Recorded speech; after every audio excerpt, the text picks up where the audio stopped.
नमस्कार दोस्तों, स्वागत है आपका आज के मुख्य समाचार में, जिसमें सबसे पहली और बड़ी खबर में आपको बताएंगे राजस्थान, बंगाल और महाराष्ट्र में एनडीए को नुकसान, बीजेपी की टेंशन बढ़ा रहे हैं सर्वे।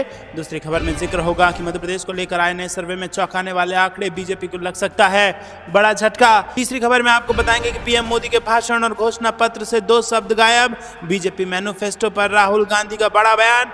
खबर में आगे जिक्र होगा कि प्रियंका गांधी का भाषण, कहा उनके इरादों को समझे, उनके इरादे ठीक नहीं, पीएम मोदी पर साधा निशाना। और इसी के साथ तमाम बड़ी खबरों में आपको ये भी बताएंगे कि लोकसभा चुनाव में बीजेपी के संकल्प पत्र पर कांग्रेस का निशाना, पिछले घोषणा पत्र में किए वादों की दिलाई याद और पूछे कई सवाल। इसी प्रकार की तमाम बड़ी खबरें आपके लेके आए हैं। लेकिन उससे पहले अगर आपको भी ऐसा लगता है कि 2024 के लोकसभा चुनाव में होने जा रहा है बड़ा बदलाव, तो वीडियो कीजिए लाइक और चैनल को सब्सक्राइब करके बेल आइकन दबाकर कमेंट में लिखे जय हिंद। रुक करते हैं सबसे पहले और बड़ी खबर की तरफ। राजस्थान, बंगाल और महाराष्ट्र में एनडीए को नुकसान, बीजेपी की टेंशन बढ़ा रहे हैं सर्वे। जी हां दोस्तों, लोकसभा चुनाव 2024 में मतदान का पहला चरण 19 अप्रैल को है और उससे ठीक पहले आए कई सर्वे में बीजेपी की अगुवाई वाले एनडीए गठबंधन को नुकसान होता दिख रहा है। राजस्थान में बीजेपी को कई सीटों का नुकसान हो सकता है, वहीं पश्चिम बंगाल और महाराष्ट्र में भी एनडीए गठबंधन को कम सीटें मिलने का अनुमान जताया गया है। वहीं लोकपोल के सर्वे के अनुसार पश्चिम बंगाल में टीएमसी को 26-28, कांग्रेस को 2-4, बीजेपी को 11-13 सीट मिलने का अनुमान लगाया गया है। राजस्थान में लोकपोल के सर्वे में एनडीए गठबंधन को 17 से 19 सीटें और इंडिया गठबंधन को 8 सीटें मिलने की बात कही गई है। और वहीं 2019 में यहां सभी 25 की 25 सीटें बीजेपी को मिली थी और यहां पर अब 8 सीटों का नुकसान भाजपा को यहां से होने जा रहा है। और दोस्तों रुक करते हैं अगली ब्रेकिंग न्यूज की तरफ। मध्य प्रदेश को लेकर आए नए सर्वे में चौंकाने वाले आंकड़े, बीजेपी को लग सकता है बड़ा झटका। जी हां दोस्तों, अभी अभी हमने आपको राजस्थान का हाल बताया और अगर मध्य प्रदेश के हाल पर गौर करें तो यहां भी भाजपा को झटका लग सकता है। दोस्तों आपको बता दें कि मध्य प्रदेश में 29 की 29 सीटें जीतने की बात कर रही है भाजपा और ऐसे में बेरोजगारी, भ्रष्टाचार और महंगाई के मुद्दे भाजपा के सपनों पर पानी फेर सकते हैं। लोकसभा चुनाव को लेकर मध्य प्रदेश में राजनीतिक सरगर्मियां तेज हो चली है और लोक नीति CSDS के सर्वे में शामिल 55% यानी आधे से अधिक लोगों ने अपनी राय जताई है कि देश में पिछले 5 सालों में भ्रष्टाचार बढ़ा है। और इस सर्वे के मुताबिक 62% लोगों का कहना है कि वो बेरोजगारी की समस्या से जूझ रहे हैं। जी हाँ दोस्तों, आपको बता दें कि अब नौकरियां मिलना मुश्किल हो गया है। 71% लोगों का कहना है कि महंगाई हो गई है और मौजूदा भाजपा सरकार आगामी चुनावों में देश में 400 पार सीटें जीतने की बात कर रही है, तो मध्य प्रदेश में 29 की 29 सीटें जीतने की बात कर रही है। ऐसे में भ्रष्टाचार, महंगाई, बेरोजगारी जैसे ये सवाल और नौकरियां ना मिलने वाले ये सवाल भाजपा को जबरदस्त परेशान कर रहे हैं चुनाव से ठीक पहले और सर्वों में उनकी झलक भी नजर आ रही है। दोस्तों रुक करते हैं अगली ब्रेकिंग न्यूज की तरफ। पीएम मोदी के भाषण और घोषणा पत्र से 2 शब्द गायब, पहला बीजेपी मैनिफेस्टो पर क्या बोले राहुल गांधी। जी हां दोस्तों, आपको बता दें कि बाबा साहेब अम्बेडकर की जयंती पर भाजपा ने अपनी चुनावी घोषणा पत्र जारी कर दी और इस संकल्प पत्र को भाजपा ने मोदी की गारंटी नाम दिया है। घोषणा पत्र सामने आने के बाद सही विपक्षी दल भाजपा पर हमलावर है और अब इस लिस्ट में कांग्रेस नेता राहुल गांधी का नाम भी जुड़ चुका है। भाजपा के घोषणा पत्र में प्रतिक्रिया देते हुए राहुल गांधी ने एक्स प्लेटफॉर्म पर एक वीडियो शेयर किया और इस वीडियो में इंडिया गठबंधन द्वारा 30 लाख सरकारी नौकरी देने का जिक्र किया गया है। और वीडियो के कैप्शन में राहुल गांधी ने लिखा कि भाजपा के मैनिफेस्टो और नरेंद्र मोदी के भाषण से 2 शब्द गायब हैं, महंगाई और बेरोजगारी। लोगों के जीवन से जुड़े सभी अहम मुद्दों पर भाजपा चर्चा नहीं करना चाहती। इंडिया का प्लान बिल्कुल स्पष्ट है, 30 लाख पदों पर भर्ती और हर शिक्षित युवा को 1 लाख की पक्की नौकरी। युवा इस बार मोदी के झांसे में नहीं आने वाला है, अब वो कांग्रेस का हाथ मजबूत कर देश में रोजगार क्रांति लेकर आएगा। दोस्तों राहुल गांधी कांग्रेस नेता से पहले कई विपक्षी नेता भाजपा के संकल्प पत्र की आलोचना कर चुके हैं। कांग्रेस नेता पवन खेड़ा ने भाजपा को घोषणा पत्र का नाम बदलकर माफीनामा करने की नसीहत दी, तो सुप्रिया सुनेत ने इसे जुमला करार दिया। वहीं बिहार के पूर्व उप मुख्यमंत्री तेजस्वी यादव ने भी मैनिफेस्टो में इधर उधर की बातें होने की बात कही है। वहीं आपको बता दें दोस्तों कि प्रधानमंत्री मोदी ने दिल्ली स्थित भाजपा कार्यालय में घोषणा पत्र जारी किया और इस दौरान उनके साथ गृह मंत्री अमित शाह, रक्षा मंत्री राजनाथ सिंह और भाजपा अध्यक्ष जेपी नड्डा भी मौजूद रहे। 2024 के चुनावी घोषणा पत्र में भाजपा ने जनता को कई गारंटियां दी है, जिसमें यूसीसी लागू करने से लेकर फ्री बिजली, 3 करोड़ नए घर और 5 साल तक मुफ्त राशन देने की बात कही है। भाजपा का कहना है कि इंडिया गठबंधन की तरह उनका घोषणा पत्र लोक लुभावन वादों पर आधारित नहीं है बल्कि बुनियादी जरूरतों पर केंद्रित है। रुक करते हैं अगली ब्रेकिंग न्यूज की तरफ। उनके इरादों को समझें, उनके इरादे ठीक नहीं, पीएम मोदी पर प्रियंका गांधी ने साधा निशाना। जी हां दोस्तों, कांग्रेस नेता प्रियंका गांधी ने लोकसभा चुनाव के मद्देनजर रविवार को राजस्थान में भाषण दिया और एक जनसभा को संबोधित करते हुए प्रियंका गांधी ने पीएम मोदी को सीधा टारगेट किया।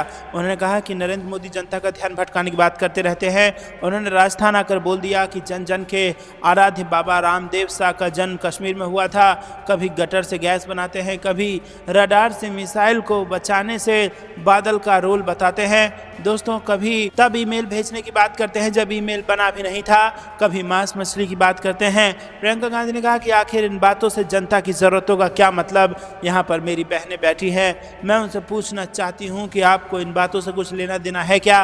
प्रियंका गांधी ने कहा कि लोकसभा चुनाव नजदीक है, इसलिए मैं चाहती हूँ कि आप सभी आने वाले चुनाव में अपने विवेक से वोट दें। जी हाँ दोस्तों, प्रियंका गांधी ने कहा कि आप हमारी यहाँ की राज्य सरकार और अशोक गहलोत से खुश थे, लेकिन कुछ शिकायतों की वजह से आपने सरकार बदल दी। लेकिन उन योजनाओं का क्या हुआ जो उन्होंने आपके लिए शुरू की थी, उन्हें रोक दिया गया। ऐसा इसीलिए है क्योंकि आपने जो सरकार चुनी है वो आपके हित में काम नहीं करती। उन्होंने कहा कि मुझे लगता है कि पीएम मोदी को कुछ हो गया है, उन्हें समझ नहीं आ रहा है, पीएम मोदी लोगों से पूरी तरह से कटे हुए हैं। रुक करते हैं अगली ब्रेकिंग न्यूज की तरफ। लोकसभा चुनाव बीजेपी के संकल्प पत्र पर कांग्रेस का निशाना, पिछले घोषणा पत्र में किए वादों की दिलाई याद और पूछा ये सवाल। जी दोस्तों, लोकसभा चुनाव के लिए बीजेपी द्वारा जारी किए गए घोषणा पत्र पर कांग्रेस पार्टी ने कड़ी प्रतिक्रिया दी है।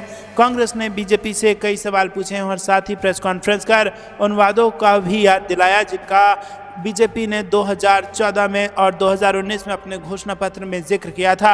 दोस्तों, कांग्रेस नेता पवन खेड़ा ने प्रेस से बात करते हुए कहा कि हमें संकल्प पत्र के नाम से घोर आपत्ति है, इनका नाम माफ़ीनामा होना चाहिए। माफ़ीनामे में तो वैसे भी ये एक्सपर्ट हैं और उन्हें दलितों से माफ़ी मांगनी चाहिए, किसानों और जो बेरोजगार नौजवान हैं उनसे माफ़ी मांगनी चाहिए, अग्निवीरों के जवानों से माफ़ी मांगनी चाहिए, आदिवासियों अंकिता भंडारी के परिवार से माफ़ी मांगनी चाहिए। खेड़ा ने कहा कि ताक झांक की आदत, लोगों की थालियों में झांकने की आदत मोदी जी की ही है और वो ताक झांक करने में पारंगत हैं। जरा गरीब की थाली को देख लेते तो खुद आज उनसे माफ़ीनामा कहते। वो आंकड़े जो पिछले 10 साल से छुपाए जा रहे हैं और उन आंकड़ों में पिछले 10 साल की रिपोर्ट कार्ड है, वो आंकड़े अगर सामने आ जाएं तो खुद इसे माफ़ीनामा कहते। दोस्तों, कांग्रेस नेता ने कहा कि साल 2014 के अपने घोषणा पत्र में बीजेपी ने स्पेशल टास्क फोर्स बनाकर काला धन लाने का वादा किया था। उसका क्या हुआ? चुनावी बॉन्ड आ गए। बीजेपी ने अपने घोषणा पत्र में कहा था कि जो गिरती हुई करेंसी है उसकी कीमत को सुधारेंगे। आज क्या हुआ? डॉलर 83 रुपये पार हो गया है। नॉर्थ ईस्ट में कानून व्यवस्था को मजबूत करने का वादा किया था और अब मणिपुर में साहब ना जा पाते हैं और ना मणिपुर पर एक शब्द बोल पाते हैं।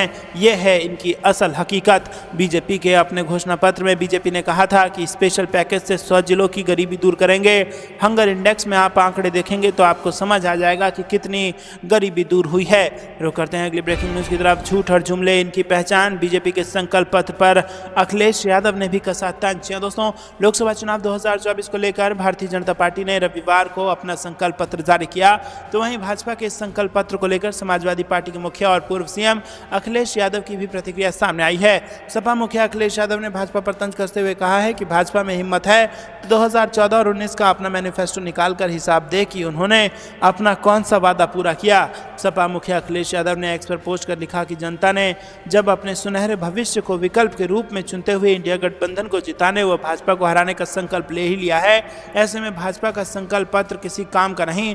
झूठ और जुमले जिनकी पहचान बन गए हों, जनता ना उनके संकल्प पत्र पर विश्वास कर रही है और ना ही भविष्य की गारंटी पर। उन्होंने अपने वादे पिछले 10 सालों के राज में पूरे नहीं किए, वो भला भविष्य की गारंटी देने की बात कैसे कह सकते हैं। भाजपा में हिम्मत है तो वो 2014 और 19 का अपना मैनिफेस्टो निकालकर हिसाब दे कि उन्होंने अपना कौन सा वादा पूरा कर दिया।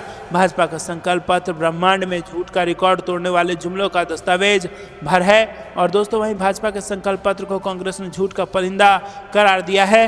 और कांग्रेस के नेता अंशु अवस्थी ने कहा है कि भाजपा का मैनिफेस्टो झूठ का पुलिंदा और मोदी का फोटो एल्बम 2024 और 19 की तरह खोखला है। रुक करते हैं अगली ब्रेकिंग न्यूज की तरफ। भाजपा के घोषणा पत्र में महंगाई, बेरोजगारी और गरीबी को हटाने का जिक्र नहीं, तेजस्वी यादव ने भी बीजेपी को घेरा। जी हां दोस्तों, आरजेडी के नेता और पूर्व उप मुख्यमंत्री तेजस्वी यादव ने रविवार को कहा कि भाजपा के घोषणा पत्र में महंगाई, बेरोजगारी और गरीबी को हटाने का काम करने का जिक्र नहीं है। पटना में पत्रकारों के साथ बातचीत के दौरान यादव ने दावा किया कि भाजपा के घोषणा पत्र में कहीं भी नौकरी और रोजगार का जिक्र नहीं है और न ही महंगाई, बेरोजगारी और गरीबी को हटाने अथवा कम करने का जिक्र है। उन्होंने दावा किया कि भाजपा के घोषणा पत्र में देश के 60% युवाओं, 80% किसानों और देश के लगभग 6,40,000 से अधिक गाँवों के लिए कुछ भी नहीं है। यादव ने कहा कि बिहार सहित देश के पिछड़े और गरीब राज्यों के विकास एवं उत्थान के लिए भी भाजपा के घोषणा पत्र में कुछ नहीं है। रुक करते हैं अगली ब्रेकिंग न्यूज की तरफ, जहां पर आपको बता दें कि कन्हैया कुमार ने भी उठा दिया ईवीएम पर सवाल। कहा बीजेपी का 400 पार का दावा लोकतांत्रिक प्रक्रिया पर संदेह पैदा करने वाला है। जी दोस्तों, कांग्रेस नेता कन्हैया कुमार ने कहा कि भाजपा ने लोकसभा चुनाव में 400 से अधिक सीटें जीतने का दावा किया है, जिससे लोगों के बीच देश की लोकतांत्रिक प्रक्रिया और ईवीएम पर संदेह पैदा हो गया है। कुमार ने आरोप लगाया कि केंद्र की भाजपा सरकार लोगों के संविधान प्रदत्त मूलभूत अधिकार छीन लेना चाहती है, इसलिए संविधान की रक्षा के लिए इस चुनाव को जन आंदोलन का रूप देना होगा। कांग्रेस नेता अपनी पार्टी के बिलासपुर लोकसभा उम्मीदवार देवेंद्र यादव के लिए छत्तीसगढ़ के भादौड़ा गांव में एक रैली को संबोधित कर रहे थे। कन्हैया ने कहा कि प्रधानमंत्री नरेंद्र मोदी कैसे पता है कि उनकी पार्टी को लोकसभा चुनाव में 400 सीटें मिलेंगी? क्या वो कोई ज्योतिषी हैं? इस तरह के कृत्य लोकतांत्रिक प्रक्रिया पर संदेह पैदा करते हैं। भारत जोड़ो न्याय यात्रा के दौरान जहां जहां भी गए, मंदिर, मस्जिद, चौक चौराहों, लगभग सभी जगह छत्तीसगढ़ के लोग एक ही सवाल पूछ रहे थे कि हमने वोट तो पंजा को दिया था, लेकिन यहाँ कमल कैसे खिल गया? अब लोग साफ तौर पर पूछ रहे हैं कि ईवीएम मशीन ठीक तो है ना। रुक करते हैं अगली ब्रेकिंग न्यूज की तरफ। ईवीएम से बीजेपी को हराएंगे, फिर ईवीएम हटाएंगे, अखिलेश यादव बोले ये संविधान बचाने का है चुनाव। जी दोस्तों, लोकसभा चुनाव को लेकर समाजवादी पार्टी के मुखिया अखिलेश यादव बीजेपी पर हमलावर हैं। सपा मुखिया ने मीडिया से बात करते हुए कहा कि कभी हुआ था समुद्र मंथन, अब संविधान मंथन है और ये संविधान बचाने का चुनाव है। और इसके साथ ही अखिलेश यादव ने कहा कि ईवीएम से बीजेपी को हराएंगे, फिर ईवीएम को हटाएंगे। सपा मुखिया अखिलेश यादव ने कहा कि 400 पार की बात करने वाली बीजेपी में घबराहट है। कोई सोच नहीं सकता था सीएम भी जेल चला जाएगा, सीएम केजरीवाल को जेल भेज दिया। वहीं उन्होंने कहा कि जब किसान खुशहाल होगा तब देश विश्व गुरु बनेगा। इसके अलावा पश्चिमी उत्तर प्रदेश में क्षत्रिय समाज के आंदोलन पर अखिलेश यादव ने कहा कि खुशी है, क्षत्रिय समाज अपने मान सम्मान को लेकर आगे चल रहा है। क्षत्रिय जब ठान लेते हैं तो करते हैं। अखिलेश यादव ने कहा कि पगड़ी के सम्मान की बात है, गुजरात में पगड़ी हटाई गई, बीजेपी जानबूझकर अपमान कर रही है। गुजरात का क्षत्रिय बीजेपी के खिलाफ खड़ा हुआ और फिर राजस्थान का अब पश्चिम में हवा चली है तो पूरब तक जाएगी। रुक करते हैं अगली ब्रेकिंग न्यूज की तरफ। 2047 की बात करते हैं। सत्ता में आने के 100 दिनों में क्या होगा? अशोक गहलोत ने बीजेपी के घोषणा पत्र को बताया जुमला। जी हाँ दोस्तों, भाजपा के जारी हुए घोषणा पत्र पर राजस्थान के पूर्व मुख्यमंत्री और कांग्रेस नेता अशोक गहलोत ने कहा कि साल 2014 और 2019 से अब परिस्थिति काफी बदल गई है। उन्होंने आगे कहा कि जितने भी वादे किए वो सिर्फ वादे ही रह गए, वो सिर्फ वादे ही रह जाएंगे और अभी भी कई सारे ऐसे मुद्दे हैं जिसमें किसान और पहलवानों को लेकर किए गए बड़े वादे शामिल हैं, लेकिन भाजपा ने चुनाव में अपनी विश्वसनीयता खो दी है। भाजपा पीएम मोदी के नाम पर ये और कितने दिनों तक राजनीति करेंगे? सत्ता का विकेंद्रीकरण पूरी तरह ध्वस्त हो गया है। अशोक गहलोत ने बताया कि ये लोग 2047 की बात करते हैं, यहाँ तक कि हजारों साल की बात करते हैं, लेकिन सत्ता में आने के 100 दिनों में क्या होगा ये एक रहस्य बना हुआ है। उन्होंने अभी तक बेरोजगारी, मुद्रास्फीति और इलेक्टोरल बॉन्ड स्कैम पर अपना जवाब नहीं दिया है। रुक करते हैं अगली ब्रेकिंग न्यूज की तरफ। हमारे विधायकों का 50 करोड़ दे रही भाजपा, कर्नाटक के सीएम सिद्धारमैया का बड़ा आरोप। जी हाँ दोस्तों, कर्नाटक के मुख्यमंत्री और कांग्रेस नेता सिद्धारमैया ने आरोप लगाया कि भाजपा लोकसभा चुनाव से पहले दक्षिण राज्य में ऑपरेशन लोटस चलाने की कोशिश कर रही है। एक इंटरव्यू में मुख्यमंत्री सिद्धारमैया ने दावे करते हुए कहा कि भाजपा ने सत्तारूढ़ कांग्रेस के विधायकों को पाला बदलने के लिए 50 करोड़ रुपए की पेशकश की थी और ये प्रतिक्रिया तब आई जब सिद्धारमैया से भाजपा के बारे में पूछा गया और इस पर उन्होंने आरोप लगाया कि अगर सबसे पुरानी पार्टी कर्नाटक में लोकसभा चुनाव हार जाती है तो उनके नेतृत्व वाली कांग्रेस सरकार गिर जाएगी। सिद्धारमैया ने मीडिया से बात करते हुए कहा कि वो 1 साल में मेरी सरकार को तोड़ने की कोशिश कर रहे हैं और हमारे विधायकों को 50 करोड़ रुपए की पेशकश की गई थी उन्होंने कोशिश की और असफल रहे। ये पूछे जाने पर कि क्या चुनाव हारने पर कांग्रेस के नेतृत्व वाली सरकार के लिए गिरना आसान होगा, सिद्धरामैया ने अपनी सरकार और नेताओं पर विश्वास जताया। रुक करते हैं अगली ब्रेकिंग न्यूज की तरफ। एपेटाइजर लाने में 10 साल लगा दिए, मेन कोर्स में तो 100 साल लगा देंगे, लालू यादव का पीएम मोदी पर तंज। जी हां दोस्तों, लोकसभा चुनाव को लेकर प्रचार अभियान में निकले प्रधानमंत्री मोदी एक तरफ जहां देश के लोगों को मोदी की गारंटी दे रहे हैं, तो वहीं दूसरी तरफ तेजस्वी यादव ने पीएम मोदी से उनके 10 साल के कार्यकाल का हिसाब मांग लिया है। और इन सबके बीच लालू यादव की एंट्री हो गई है और लालू यादव ने सोशल मीडिया के जरिए मोदी की गारंटी पर तंज कसा है। दरअसल अपनी चुनावी रैलियों में प्रधानमंत्री मोदी अपने 10 साल के कार्यकाल के दौरान किए गए कार्यों को जनता के बीच गिना रहे हैं और कह रहे हैं कि ये तो सिर्फ एक ट्रेलर है, अभी देश को और भी आगे ले जाना है। एक चुनावी रैली को संबोधित करते हुए पीएम मोदी ने अपने 10 साल के कार्यकाल को सिर्फ एपिटाइजर यानी स्टार्टर बताया था और कहा था कि अभी मेन कोर्स बाकी है। और पीएम मोदी ने इस बयान को लेकर आरजेडी अध्यक्ष लालू प्रसाद यादव ने एक्स पर एक पोस्ट लिखकर तंज किया और लालू ने लिखा कि एपिटाइजर लाते लाते 10 साल लगा दिए, मेन कोर्स लाते लाते तो 100 साल लगा देंगे, बंदा इंतजार करते करते मर जाएगा। दूसरा, जब इनके एपेटाइजर में ही गरीबी, महंगाई और बेरोजगारी रिकॉर्ड तोड़ स्तर पर है तो थाली में क्या होगा। और आपके हाथ में थाली नहीं बल्कि कटोरा होगा, इसीलिए वोट की चोट दीजिए और नौकरी देने वाली सरकार को चुनिए। उधर तेजस्वी यादव ने पीएम मोदी से उनके 10 साल के कार्यकाल का हिसाब मांग दिया है। रुक करते हैं अगली ब्रेकिंग न्यूज़ की तरफ। मेघा इंजीनियरिंग ने बीजेपी को दिया था 586 करोड़ का चंदा, अब सीबीआई ने दर्ज किया एफआईआर और किस पार्टी को कितना चंदा दिया इसको लेकर भी एफआईआर। जी दोस्तों, सीबीआई ने हैदराबाद स्थित मेघा इंजीनियरिंग इंफ्रास्ट्रक्चर लिमिटेड के खिलाफ एफआईआर दर्ज की है। कंपनी पर आरोप है कि उसने बिलों के भुगतान के लिए कथित तौर पर रिश्वत दी और मेघा इंजीनियरिंग वही कंपनी है जिसने भाजपा को 586 करोड़ का चंदा दिया था। बीजेपी के अलावा इसने बीआरएस, डीएमके समेत कई पार्टियों को करोड़ों का दान दिया है और ये कंपनी हाल ही में इलेक्टोरल बॉन्ड की दूसरी सबसे बड़ी खरीदार के रूप में भी सामने आई थी। कंपनी ने 966 करोड़ रुपए के बॉन्ड खरीदे थे। चुनाव आयोग के 21 मार्च को जारी आंकड़ों के अनुसार मेघा इंजीनियरिंग बीजेपी को सबसे अधिक लगभग 586 करोड़ का चंदा दिया था और इस कंपनी ने बीआरएस को 195 करोड़, तो डीएमके को 85 करोड़ और वाईएसआरसीपी को 37 करोड़ का दान दिया था। टीडीपी को कंपनी से करीब 25 करोड़ रुपए मिले जबकि कांग्रेस को 17 करोड़ रुपए मिले थे और जेडीएस, जन पार्टी और जेडीयू को 5 करोड़ रुपए से लेकर 10 करोड़ रुपए तक की राशि कंपनी की ओर से दी गई थी। रुक करते हैं अगली ब्रेकिंग न्यूज़ की तरफ। मीटिंग में आपस में भिड़े बीजेपी नेता, एकजुटता के लिए रखी गई थी बैठक, एक दूसरे को मारने दौड़े समर्थक। जी हाँ दोस्तों, राजस्थान से खबर आ रही है। भीलवाड़ा जिला कार्यालय में भीलवाड़ा विधानसभा क्षेत्र की भाजपा ने बैठक तो आपसी एकता प्रदर्शन करने के लिए की थी, जिसे भाजपा के 3 बार के विधायक रहे विठल शंकर अवस्थी और उन्हें निर्दलीय चुनौती देने वाले अशोक कोठारी समर्थकों के बीच में जमकर भिड़ंत हुई और इस दौरान आपस में कार्यकर्ता थप्पड़ जड़ने के साथ कुर्सी उठाकर मारने दौड़ने की घटना तक हो गई। रुक करते हैं अगली ब्रेकिंग न्यूज़ की तरफ। मायावती ने खेला विजन का कार्ड, कहा सरकार बनी तो पश्चिम यूपी को बनाएंगे अलग राज्य। जी हाँ दोस्तों, आपको बता दें कि यहाँ पर बड़ी खबर उत्तर प्रदेश से आ रही है जहाँ पर मायावती ने ये बड़ा ऐलान कर दिया है और बहुजन समाज पार्टी प्रमुख मायावती ने लोकसभा चुनाव प्रचार के दौरान उत्तर प्रदेश के विभाजन का कार्ड खेल दिया है। मायावती ने मुजफ्फरनगर की रैली में कहा कि बसपा की सरकार बनने पर पश्चिमी उत्तर प्रदेश को अलग राज्य घोषित किया जाएगा और पश्चिमी उत्तर प्रदेश को अलग राज्य बनाने की मांग नई नहीं है। उत्तर प्रदेश को 4 राज्यों में बांटने की मांग रह रहकर उठती रही है और चुनावी रैली के दौरान मायावती ने उस मुद्दे को फिर से हवा दे दी है। मुजफ्फरनगर में मायावती ने पश्चिम उत्तर प्रदेश में हाईकोर्ट बेंच स्थापित करने का भी वादा किया है और इलाहाबाद में हाईकोर्ट और लखनऊ में बेंच होने की वजह से दशकों से मेरठ या पश्चिमी उत्तर प्रदेश के किसी जिले में हाईकोर्ट बनाने की मांग भी लगातार उठती रही है। रुक करते हैं अगली ब्रेकिंग न्यूज़ की तरफ। राजस्थान में अब की बार ज़्यादा सीटें जीत कर आएंगे, सचिन पायलट ने किया दावा। जी हाँ दोस्तों, पूर्व डिप्टी सीएम सचिन पायलट ने दावा किया है कि कांग्रेस इस चुनाव में बीजेपी से ज़्यादा सीटें जीतेगी और उसकी नज़र में जनता भाजपा शासन से उकता चुकी है। राज्य में गठबंधन पर पायलट ने पहली बार चुप्पी तोड़ी और वो बोले कि सीट छोड़ना किसी को अच्छा नहीं लगता पर गठबंधन का धर्म निभाना पड़ता है।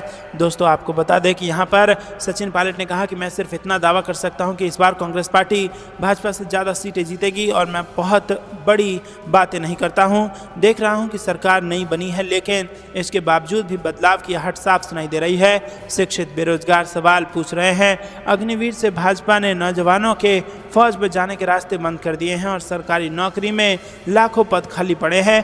10 साल में मूलभूत जीवन की ज़रूरतें प्रभावित हुई हैं और देश पर 2014 में 50 लाख करोड़ का कर्ज था। अब 10 साल बाद वो 250 लाख करोड़ का हो गया है और कर्ज बढ़ रहा है। प्रति व्यक्ति आय कम हुई है। अर्थव्यवस्था के आंकड़े बढ़ रहे हैं, लेकिन उनसे आमजन की आय नहीं बढ़ रही है और बल्कि पूरा पैसा चंद लोगों तक सीमित है। दोस्तों, रुक करते हैं अगली ब्रेकिंग न्यूज़ की तरफ। संजय सिंह ने खड़गे से की मुलाकात। इंडिया गठबंधन का न्यूनतम साझा कार्यक्रम पेश करने पर दिया जोर। जी हाँ दोस्तों, बड़ी खबर आ रही है। आम आदमी पार्टी के नेता संजय सिंह ने रविवार को कांग्रेस अध्यक्ष मल्लिकार्जुन खड़गे से उनके आवास पर जाकर मुलाकात की और इस दौरान लोकसभा चुनाव के लिए इंडिया गठबंधन का न्यूनतम साझा कार्यक्रम पेश करने पर जोर दिया। सिंह ने कहा कि उन्होंने जेल से रिहा होने के बाद खड़गे से समर्थन मांगा और कांग्रेस अध्यक्ष को यह भी बताया कि जेल में दिल्ली के मुख्यमंत्री अरविंद केजरीवाल के साथ कैसा व्यवहार किया जा रहा है। दिल्ली में कथित आबकारी नीति घोटाले से जुड़े धन शोधन मामले में प्रवर्तन निदेशालय द्वारा गिरफ्तारी के बाद केजरीवाल तिहाड़ जेल में बंद हैं। तो दोस्तों, यहाँ पर आपको बता दें कि आम आदमी पार्टी के राज्यसभा सदस्य ने कहा कि संसद के उच्च सदन में विपक्ष के नेता के रूप में खड़गे हमारा समर्थन करते रहे हैं और इसीलिए मैं जेल से रिहा होने के बाद उनसे मिलना चाहता था। उन्होंने कहा कि बैठक के दौरान कई मुद्दों पर चर्चा हुई और हमने सरकार द्वारा केंद्रीय एजेंसियों का दुरुपयोग करने और जिस तरह से विपक्षी नेताओं को निशाना बनाया जा रहा है उस पर चर्चा की। सिंह ने संवाददाताओं से कहा कि मैंने उन्हें यह भी बताया कि जेल में केजरीवाल के साथ कैसा व्यवहार किया जा रहा है और उनके अधिकार कैसे छीने जा रहे हैं। मैंने उनके सामने एक प्रस्ताव रखा कि इंडिया गठबंधन का चुनाव में जनता के समक्ष रखने के लिए एक न्यूनतम साझा कार्यक्रम होना चाहिए। तो दोस्तों, ये थी दिन भर की सारी जरूरी और बड़ी खबरें। तक बने रहने के लिए बहुत बहुत धन्यवाद। जाने से पहले वीडियो को लाइक और चैनल को सब्सक्राइब करके बेल आइकन दबाकर कमेंट में लिखिए जय हिंद। अभी के लिए इतना ही। जय हिंद, जय भारत।